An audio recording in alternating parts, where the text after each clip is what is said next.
প্রিয় শিক্ষার্থী ও সম্মানিত অভিভাবক, আসসালামু আলাইকুম।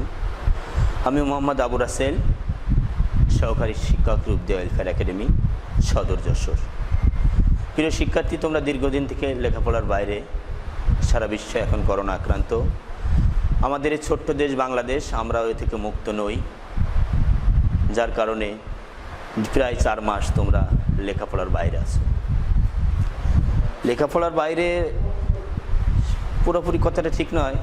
গণপ্রজাতন্ত্রী বাংলাদেশ সরকারের মাননীয় প্রধানমন্ত্রী শেখ হাসিনার নির্দেশক্রমে সংসদ টিভি দেখে তোমরা অবশ্যই উপকৃত হচ্ছ। আমরা আশা রাখি তোমাদের এই ধারাবাহিকতাকে আরও একটু বাড়িয়ে দেওয়ার জন্য অত্র বিদ্যালয়ের প্রধান শিক্ষক BM জহুরুল পারভেজের নির্দেশে, সার্বিক তত্ত্বাবধানে আমরাও তোমাদের এই পড়াশোনার গতিটাকে আরও একটু বাড়িয়ে দেওয়ার জন্য যে আজকে অনলাইন ক্লাসের সমর্থ হয়েছি। ধন্যবাদ স্যারকে আমাদের এই সুযোগ করে দেওয়ার জন্য। তো আমি আশা করছি তোমরা অবশ্যই খাতা কলম নিয়ে রেডি আছো আমাদের ক্লাস উপভোগ করার জন্য।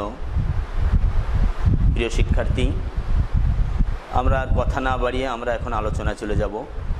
আমাদের আজকে আমি যে ক্লাসটি নিব সেটি হলো 6ষ্ঠ শ্রেণী বাংলাদেশ ও বিশ্ব পরিচয়, 8ম অধ্যায়ের থেকে রাষ্ট্র কী, আমি সেই বিষয়ে তোমাদের আলোচনা করব। প্রিয় শিক্ষার্থী, আমরা এখন যে আলোচনা করব সেটা হলো আমাদের রাষ্ট্র কী। আমি আশা করছি তোমরা এই আলোচনা থেকে স্পষ্ট হয়ে যাবা রাষ্ট্রের ধারণা সম্পর্কে।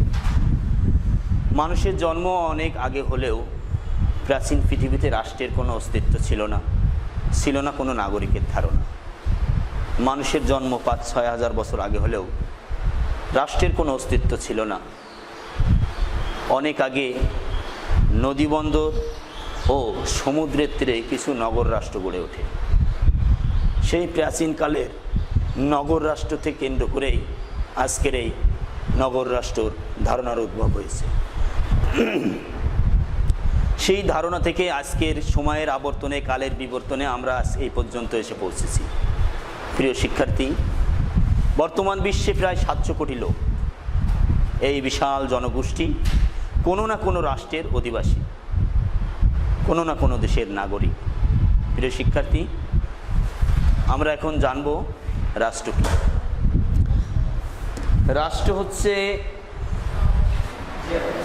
রাষ্ট্র হচ্ছে এমন একটি সংগঠন যার একটি নির্দিষ্ট ভূখণ্ড থাকতে হবে জনসমষ্টির উপস্থিতি, থাকতে হবে সরকার ব্যবস্থা, থাকতে হবে সার্বভৌমত্ব। এই 4টি উপাদানের সমন্বয়ে গঠিত হলো আমাদের রাষ্ট্র। এই 4টি থেকে তুমি যদি একটিকে বাদ দাও তাহলে কি তুমি রাষ্ট্র বলবে? অবশ্যই না। রাষ্ট্রর উপাদান কয়টি আমরা জানলাম? 1 জনসমষ্টি, 2 সরকার, 3 ভূখণ্ড, 4 সার্বভৌমত্ব। এই 4টি উপাদানের সমন্বয় হলো আমাদের রাষ্ট্র। আমি আশা করছি প্রিয় শিক্ষার্থী তোমরা রাষ্ট্র কী সেটা বুঝতে আর কেউ অক্ষম নও। এখন আমাদের একটা জিনিস ক্লিয়ার হয়ে গেল যে রাষ্ট্রের উপাদান 4টি। এখন আমরা একটা একটা করে আমরা ডেফিনেশন করে জানব যে জনসমষ্টিটা কী, সরকার পদ্ধতিও বা কী, সার্বভৌমত্ব কী, আর ভূখণ্ড কী। তাহলে জনসমষ্টি বলতে আমরা বুঝি জনসমষ্টি এমন একটি উপাদান যেটা একটি রাষ্ট্রের অত্যন্ত গুরুত্বপূর্ণ উপাদান। জনসমষ্টি হলো একটি রাষ্ট্রের প্রাণ। অক্সিজেন ছাড়া যেমন মানুষ বাঁচতে পারে না, তেমনি জনসমষ্টি ছাড়া রাষ্ট্রের অস্তিত্ব কল্পনাই করা যায় না। আমরা শুনেছি যে করোনাকালীন সময়ে কানাডার প্রেসিডেন্ট জাস্টিন ট্রুডো বলেছিল যে জনগণ আমার অক্সিজেন। সেই জনগণ অক্সিজেন বলার একটা কারণ ছিল করোনার সময় যখন কানাডার লোকজন দিন দিন ক্রমবর্ধমান গতিতে তাদের করোনা আক্রান্ত হচ্ছিল, সেই পরিমাণে মারাও যাচ্ছিল। তার কারণে তিনি বলেছিল যে আমার অক্সিজেন ফুরিয়ে যাচ্ছে। একটি দেশের জনসমষ্টি কমও হতে পারে আবার বেশিও হতে পারে, এটা কোনো শর্ত না। কিন্তু শর্ত এইটাই যে একটি রাষ্ট্রে গঠন করতে হলে অবশ্যই জনসমষ্টি থাকা বাঞ্ছনীয়। যেমন আমরা যদি দেখি আমাদের পাশের দেশ চীন, চীনের জনসংখ্যা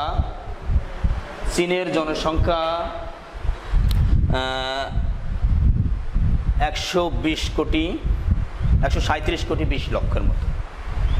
আবার সাবমেরিনো নামের একটা ছোট্ট দেশ আছে, সেই দেশটির জনসংখ্যা মাত্র 30,000। তাহলে প্রিয় শিক্ষার্থী, আমরা একটা জিনিস বুঝলাম যে জনসমষ্টি সমান বা কম বা বেশি এইটা শর্ত না, শর্ত একটাই যে রাষ্ট্র হতে গেলে অবশ্যই জনসমষ্টি থাকতেই হবে। তো 2 নম্বরে আমরা যেটা আলোচনা করব প্রিয় শিক্ষার্থী, সেটা হলো ভূখণ্ড। ভূখণ্ড একটি দেশের বা রাষ্ট্রের অবশ্যই ভূখণ্ড থাকতে হবে। ভূখণ্ড বলতে আমরা কি বুঝি? ভূখণ্ড বলতে আমরা বুঝি সেই রাষ্ট্রের জল ও স্থলভাগের উপরস্থ আকাশসীমাকে বোঝায়। প্রিয় শিক্ষার্থী, আমরা কি বুঝলাম? ভূখণ্ড বলতে কি বুঝলাম? আমি আবার বলছি, তোমরা ভালো করে শোনো। ভূখণ্ড বলতে বোঝায় কোনো রাষ্ট্রের জল ও স্থলভাগের উপরস্থ আকাশসীমাকে বোঝায়। একটি দেশের অত্যন্ত গুরুত্বপূর্ণ উপাদান হলো এই ভূখণ্ড। ভূখণ্ড ছোট হতে পারে, বড় হতে পারে, সেটা কোনো শর্ত না। শর্ত হলো ভূখণ্ড থাকতেই হবে। যেমন আমরা যদি ভারতের দিকে তাকাই, তাহলে আমরা ভারতের আয়তনের দিকে যদি খেয়াল করি, দেখতে পারবো 32,87,263 বর্গ কিলোমিটার। অন্যদিকে আমরা যদি সাবমেরিনের দিকে দৃষ্টিপাত করি, তাহলে দেখতে পারবো মাত্র 0.18 বর্গ কিলোমিটার নিয়ে তাদের রাষ্ট্রটি গঠিত। প্রিয় শিক্ষার্থী, এতে থেকে কিন্তু আমাদের একটা জিনিস ক্লিয়ার হয়ে গেল যে ভূখণ্ড যে ছোট হলে সে রাষ্ট্র গঠন করতে পারবে না, আর বড় হলে পারবে, এটা কোনো শর্ত না। তাহলে আমার মনে হয় আমি তোমাদেরকে আমাদের দ্বিতীয় যে ধারণাটা ছিল যে ভূখণ্ড, সেটা মনে হয় আমি তোমাদেরকে বুঝতে সক্ষম হয়েছি। এবার আমি আলোচনা করব সরকার। আমাদের রাষ্ট্রের তৃতীয় উপাদান হলো সরকার ব্যবস্থা। সরকার একটি অত্যন্ত গুরুত্বপূর্ণ উপাদান। যেমন একটি দেশের সরকার ব্যবস্থা সেই দেশের জনগণের জন্য সেই দেশ রাষ্ট্র পরিচালনা করার জন্য যত ধরনের বিধান আইন আছে সেগুলো প্রয়োগ করবে, আর জনগণ সেই বৈধ আইন মেনে সরকারের কৃতজ্ঞতা পোষণ করবে। সরকারের আইন বলতে আমরা বুঝি, মনে করো এই যে হত্যা করা যাবে না, ইপটিজিং করা যাবে না।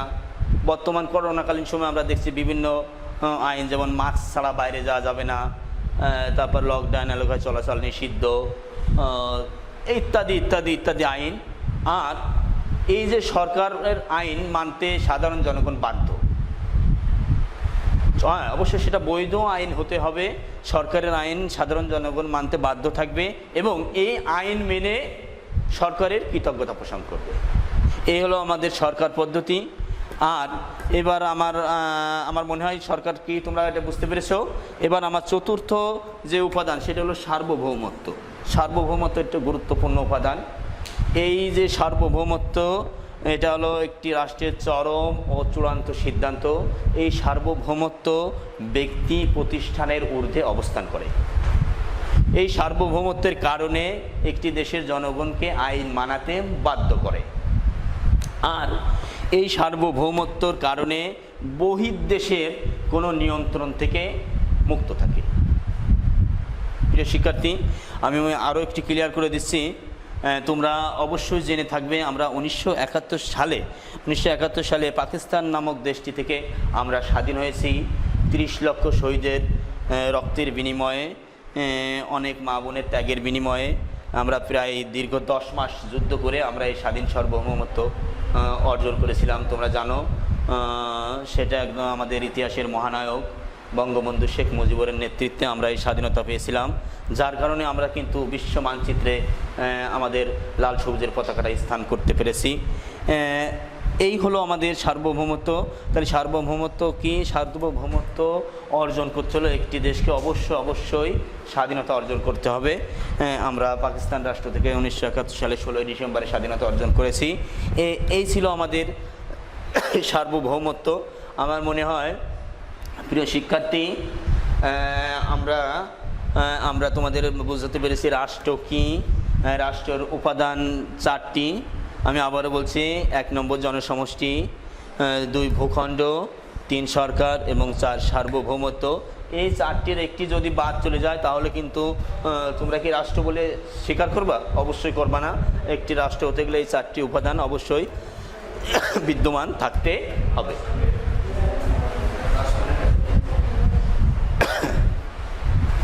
প্রিয় শিক্ষার্থী, আমি তোমাদের আবারও একটি ক্লিয়ার করতে চাচ্ছি, সেটা হলো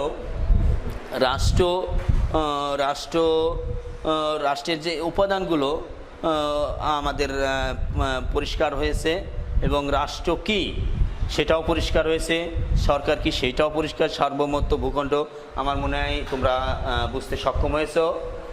প্রিয় শিক্ষার্থী, তোমাদের এখন যদি বলা হয়, কেউ যদি, আমি তোমাদের একটু গল্প আকারেই বলছি, তোমরা মোটর সাইকেল চেনো না? চেনো? অবশ্যই চিনে থাকবে মোটর সাইকেল। এখন কেউ যদি তোমাদের বলে মোটর সাইকেলের সামনের টায়ারটাই মোটর সাইকেল, তোমরা কি স্বীকার করে নিবা? অবশ্যই না। কেউ যদি তোমাদের বলে মোটর সাইকেলের পিছনে যে টায়ারটা থাকে এইটা একটা মোটর সাইকেল, তোমরা কি এটা স্বীকার করে নিবা? অবশ্যই স্বীকার করে নিবা না। আবার কেউ যদি বলে মোটর সাইকেল শুধু একটা যন্ত্রাংশ, ইঞ্জিন, এইটাকে যদি তোমাদের কেউ বলে যে এটা একটা মোটর সাইকেল, তোমরা কি স্বীকার করে নিবা? অবশ্যই নিবা না। প্রিয় শিক্ষার্থী, তেমনি সামনের টায়ার না, পিছনের টায়ার না, ইঞ্জিন না, মোটর সাইকেলের বডি না, পুরাপুরি সবগুলো যন্ত্রাংশ নিয়ে বাহনটি যদি চালাতে সক্ষম হয় বা চলতে সক্ষম হয় তাহলে তোমরা এটাকে মোটরসাইকেল বলবা। ঠিক তেমনই তদুপরি একটি রাষ্ট্র তখনই পূর্ণাঙ্গ রাষ্ট্র হিসাবে পরিপূর্ণতা লাভ করবে যখন এটার একটি রাষ্ট্রের ভিতরে জনসমষ্টি থাকবে, পূর্ণাঙ্গ সরকার পদ্ধতি বিরাজমান থাকবে, থাকবে ভূখণ্ড, থাকবে সার্বভৌমত্ব। আমি তোমাদের আরও সুন্দর করে তোমাদের কনসেপ্টটাকে, যদি কারোর ভিতর কোনো জড়তা থেকে থাকে সেটা সুন্দর করে ক্লিয়ার করে নাও যে রাষ্ট্র কাকে বলে, রাষ্ট্র কি। আমি প্রথমেই তোমাদের বলেছিলাম রাষ্ট্র হলো এমন একটি সংগঠন যার নির্দিষ্ট ভূখণ্ড থাকবে, থাকবে জনসমষ্টি, থাকবে সরকার ব্যবস্থা, থাকবে সার্বভৌমত্ব ক্ষমতা। এই 4টি উপাদানের সমন্বয়ে আমাদের রাষ্ট্র। যখন তুমি পুরাপুরি রাষ্ট্র সম্পর্কে ধারণা তোমার হয়ে গেল, তারপরে তোমাকে আস্তে আস্তে করে তোমাদের দিকে উপাদানগুলো জানতে হবে। জনসমষ্টি, একটা রাষ্ট্রের জনসমষ্টি থাকা অত্যন্ত বাঞ্ছনীয়। জনসমষ্টি ছাড়া রাষ্ট্রের অস্তিত্ব কল্পনাই করা যায় না। যখন তুমি জনসমষ্টি জানলে ভূখণ্ড কি তোমাকে জানতে হবে। আমি পূর্বেও আলোচনা করেছি, আমি আবারও বলছি, একটি স্বাধীন দেশের জন্য ভূখণ্ড অত্যন্ত প্রয়োজন। আমরা যেরকম 1,47,570 বর্গ কিলোমিটার ভূখণ্ড নিয়ে আমাদের এই ছোট্ট দেশ, লাল সবুজের দেশ বাংলাদেশে আমরা অবস্থান করছি। আছে সরকার ব্যবস্থা, আমাদের বাংলাদেশ সরকার, গণপ্রজাতন্ত্রী বাংলাদেশ সরকার ব্যবস্থা বিরাজমান।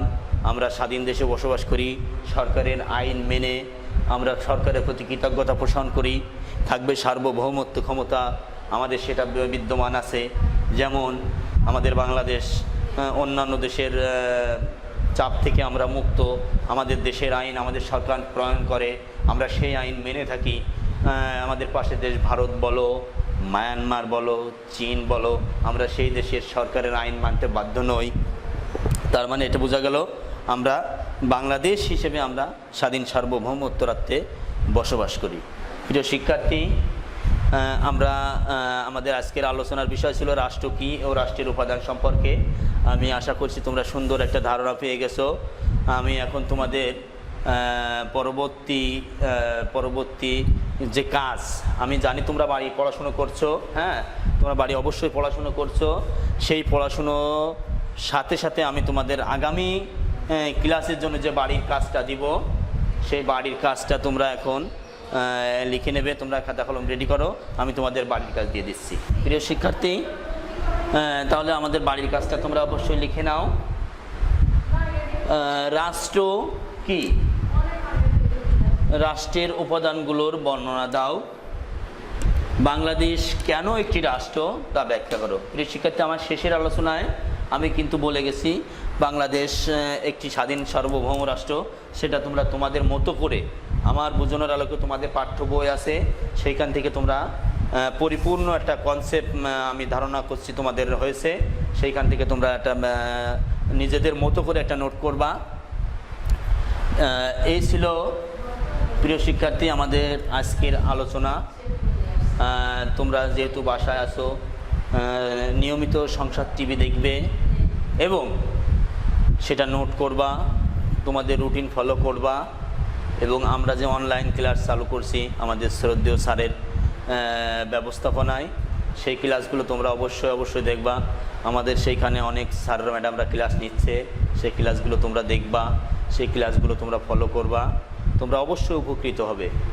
আর আমরা আশা করছি আমাদের যে সারা বিশ্বে যে করোনা নামক যে মহামারী চলছে সেটা কেটে গেলে আমরা অবশ্যই তোমাদের আবার আমাদের স্কুল মাঠে ফিরিয়ে আনবো, এই আশা প্রত্যাশা করছি।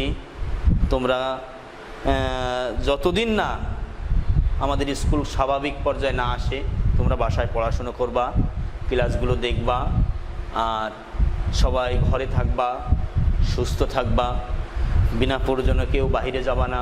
বাইরে যদি যেতেই হয় তাহলে বাসা থেকে ফিরে এসে তোমরা হাত সুন্দর করে 20 সেকেন্ড সাবান দিয়ে ধোবা, তারপরে স্যানিটাইজার ব্যবহার করবা।